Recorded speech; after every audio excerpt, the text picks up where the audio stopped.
시청자 여러분 안녕하십니까? 뉴 황세프의 요리교시입니다. 자, 중국 사람들은 일정하게 한번 자신의 세력을 갖다가 퍼뜨리기 시작하면 줄어들지 않습니다. 자, 미국에 있는 세계에서 제일 큰 차이나타운, 이 샌프란시스코의 차이나타운도 결국 이 미국의 서부 철도를 놓을 때 이 샌프란시스코 항까지 중국 노동자들을 실어날랐고 그 노동자들이 철도공사에 투입됐죠. 캘리포니아 지역에요. 그래서 이제 그 사람들을 중심으로 차이나타운이 지금 미국 내에서 가장 큰 게 형성되어 있습니다. 그래서 그런 차이나타운을 중심으로 이 중국 사람들이 근거지를 마련하면 갈수록 번성해지지 그것이 줄어든 예가 없어요. 그래서 이제 이 월남에 의해서 이 공산 통일이 된 이후에 자기 나라 사람들을 보트 피플이라고 내쫓았을 때 그 사람들 상당수가 우리는 그때 잘 몰랐지만은 중국계 월남 사람들이었습니다. 중국 사람들이 수백 년 전부터 베트남에 자리 잡고 살았는데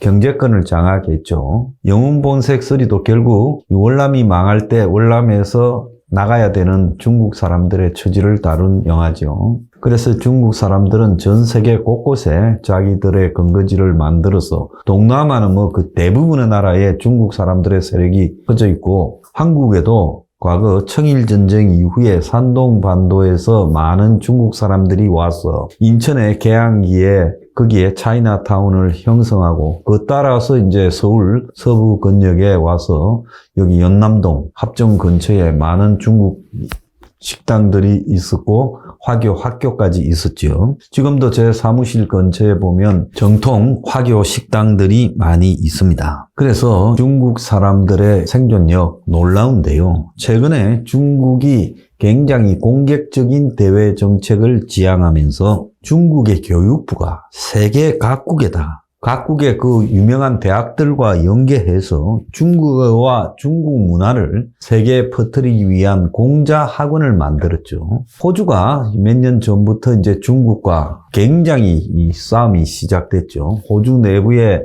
중국이 돈을 뿌려서 정치적 영향력까지도 장악하려한다. 얼마 전에는 캐나다에도 그런 일이 생겨서 이 중국과 캐나다 간에 문제가 벌어진 적이 있죠. 그때 이제 중국의 공자 학원이 이 호주에 중국 정부의 영향력을 퍼뜨리기 위한 일종의 기지 역할을 했다라고 난리가 났고 헝가리에서도 부다페스트에서 큰 시위가 일어났죠. 이 독재 오르반 정권이 헝가리 독재자 정권이잖아요. 중국과 연결되어서 중국의 공자학원 등을 통해 헝가리에 중국 자본을 받는 대학을 만들려고 하다가 난리가 나서 뒤집어진 적이 있죠. 그래서 공자학원이 중국어와 중국 문화를 전파하는 게 아니라 세계 각국에 중국의 정부의 일종의 그 나라 침투 비밀 기지 역할을 수행하고 있다라는 비판이 많았습니다. 오늘 또 충격적인 기사가 하나 났습니다. 중국이 해외 53개국에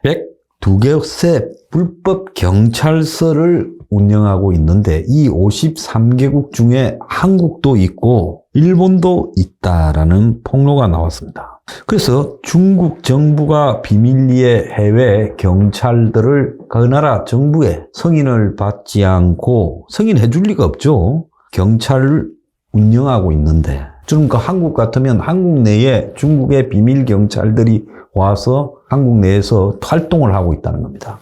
그래서 한 NGO 기구가 지금 이 내용을 추가로 48개 지역을 더 폭로했어요. 그래서 총 53개국에 102개의 해외 경찰서를 운영하고 있다. 자, 스페인에 본부를 둔 NGO 세이프가드 디펜던스라는 단체가 밝혔는데 중국 공안국이, 즉 중국 경찰청이 해외 110 서비스 스테이션이라는 명칭하에 운영 중인 해외 불법 경찰서를 추가로 확인했다고 폭로했습니다. 이 단체의 주장에 따르면 중국은 전 세계에 해외 경찰서를 설치해서 중국의 망명 인사나 반체제 인사 등을 감시하는 역할을 수행하고 필요시에는 이들을 붙들어서 강제 귀국시키는 역할까지 하고 있다고 합니다. 특히 우려되는 것은 이탈리아, 크로아티아, 세르비아, 루마니아 등 중국과 깊숙하게 연계되어 있는 나라. 이탈리아는 중국과 이 산업적으로 연계가 많이 돼 있잖아요. 그래서 이탈리아의 패션 산업에 중국이 굉장히 깊숙하게 들어가 있죠.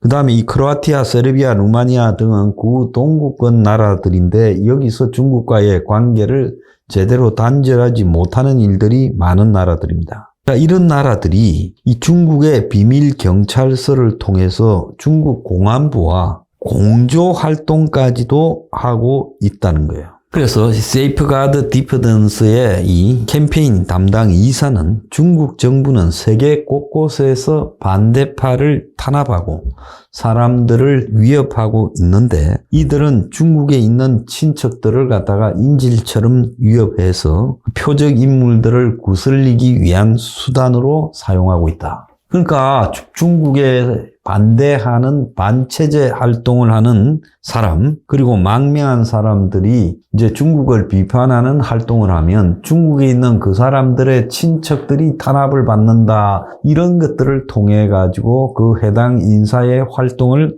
억누르려고 한다는 겁니다. 그래서 이런 노력이 효과를 보지 못한다면 이제는 비밀 공작원이 파견된대요. 과거에 보면 이영거리가 중국 경찰인데 해외로 파견되어서 활동하는 이런 게 있죠. 성룡도 그런 영화에 나왔고 또 견자단 이런 사람도 그런 영화 찍지 않습니까? 그게 실제로 이 특수 훈련을 받은 중국 정부의 비밀 경찰이 파견되어서 표적 인물들을 침묵시키거나 위협하거나 중국으로 강제 송환을 하는 역할까지 하고 있다는 겁니다. 그래서 중국 당국은 이런 시설들이 운전면허 경신이나 여권 재발급 같은 도움을 주기 위해서 해당 나라의 외교부 산하 일종의 편의를 제공하는 기관처럼 위장되어 있고 결국은 이 주장이 사실이라 해도 대사관이나 영사관 등 공식 외교 공간이 아닌 데서 주재국의 통보 없이 중국 측의 주장대로 이러한 활동을 하는 것도 커다란 불법적 위협 요인이죠. 자, 이거하고 관련해서 최근에 윤 정권이 한국 내에 참정권을 갖고 있는 10만 명의 중국 사람들에 대해서 참정권 개편 필요가 있다고 말한 게 있습니다. 저는 잘한 거는 잘했다고 이렇게 확실히 이야기하는데 이것은 아주 잘한 것이다. 한국 내에 있는 이 참정권 가진 사람이 10만 명이라면 중국 정부가 한국 내에 있는 이런 불법 경찰서를 통해 가지고 한국 내에서 활동하는 중국 사람들에게 영향을 미쳐서 투표에서 어떤 역할을 하라고 지시하고 통제하는 일이 가능하다는 겁니다. 자, 북한 편을 드는 중국 사람들에게 한국에 참정권을 준다? 지금 말이 안 되는 이야기잖아요. 그런데 이것이 좌파 정권 때 계속 확대되어 왔어요. 자, 한국 영주권을 가진 사람에게 지방선거 등에서 투표권을 주는 거 잘못됐죠. 한국 사람들이 해외에 영주권 가졌다고 투표권을 줍니까? 중국의 영주권을 가진 한국 사람이 투표권을 받을 수 있어요? 이런 것은 철저하게 상호주의 원칙에 의해서 가야죠.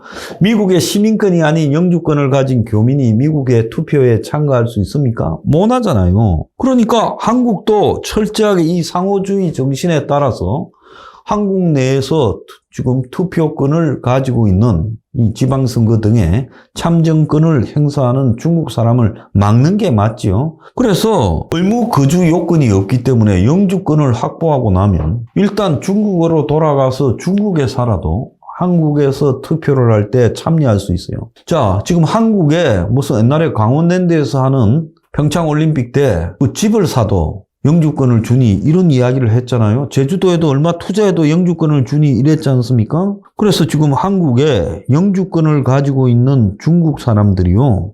얼마나 되는가 하면 99,969명입니다. 10만 명쯤 되죠. 지금 전체 영주권을 가진 외국인이 127,623만 명인데 이 중에 대부분이 중국 사람들인 겁니다. 자, 이거는 2005년에 이게 노무현 정권 때 제일동포에게 일본의 참정권을 갖다가 받아내기 위한 압박 요인으로 우리가 선제적으로 해보자 했지만은 아직까지 일본은 제1동포에게 지금 참정권을 부여하지 않고 있어요. 자, 미국, 프랑스, 캐나다 등도 마찬가지입니다. 그런데 왜 우리가 이걸 운영해야 됩니까? 제가 한국 내에 있는 중국 사람들이 중국 정부의 통제 그리고 지시에 따라서 움직이는 거다라고 생각했던 거는 2008년 베이징 올림픽을 앞두고 한국에서 성화 봉송이 있을 때 중국 사람 수천여 명이 그 성화 봉송 대열에 따라서 이 티베트 민주화 등을 외치는 사람들을 이 폭력을 한국의 도심에서 행사하고 조직적으로 그 유학 온 학생 그리고 중국 영주권 가진 사람들을 움직여서 폭력적 행태와 집단적 행태를 하는 걸 보고 어딘가 이 한국에 있는 중국의 대사관 그리고 그 일을 간접적으로 수행하는 공안기관이 있을 수 있다 생각을 했습니다. 며칠 전에는 미 공화당의 이 맥콜 의원이라는 사람이 하원 외교위 공화당 간사인데 이 사람이 뭐라 했는가 하면 중국이 한국에서 언론인과 공자학원을 통해서 친중 시도를 하고 있다라고 했습니다. 한국에서는 언론 교류, 자매 도시 개련, 공자학원을 통해 중국의 우호적인 환경을 조성하고 있는데 중국이 전 세계에 이런 식으로 지금 이 공작을 수행하고 있다는 겁니다. 자, 이거 말고도요, 중국의 노반공방이라는 그런 조직이 있습니다. 직업교육센터인데요. 공자학원은 이미 서방에 노출되어서 배척받고 있으니까 이 노반공방이라는 직업교육학교를 만들어서 자, 이걸 가지고 지금 세계 19개국에 25곳을 설치해서 여기서 또 중국의 이 앞잡이들을 육성하고 스파이 활동을 하고 있다는 겁니다. 그래서 지금 반중 반공 시민단체가 얼마 전에 기자회견을 열어서 연세대는 공자학원, 치아을 연구소 등을 폐쇄하라 라고 이렇게 발표한 적도 있고요. 영국도 지금 30곳에 이르는 영국 내에 공자학원을 폐쇄하라고 하고 있습니다. 그래서 중국이 다양한 형태를 통해서 자신들이 친중화시킬 수 있는 나라에 이 기지를 만들고 그래서 그것이 공자학원이나 노반공방이나 각종 연구소 형태 등으로 해서 또 언론인 등을 통해서 지속적으로 중국을 홍보하고 중국화시키고 또 경우에 따라서는 매수도 하고 또 더 나아가서는 중국과의 교류를 알선해주고 친중화시키는 앞잡이로 삼고 이런 짓거리를 하고 있다고 합니다. 중국의 해외 침투의 거점들이 한국에 얼마나 많을지 모릅니다. 전부 정신 차려야 됩니다. 오늘의 디저트, 국가를 팔아먹고 중국에 붙어먹는 앞잡이들 전부 처단하자!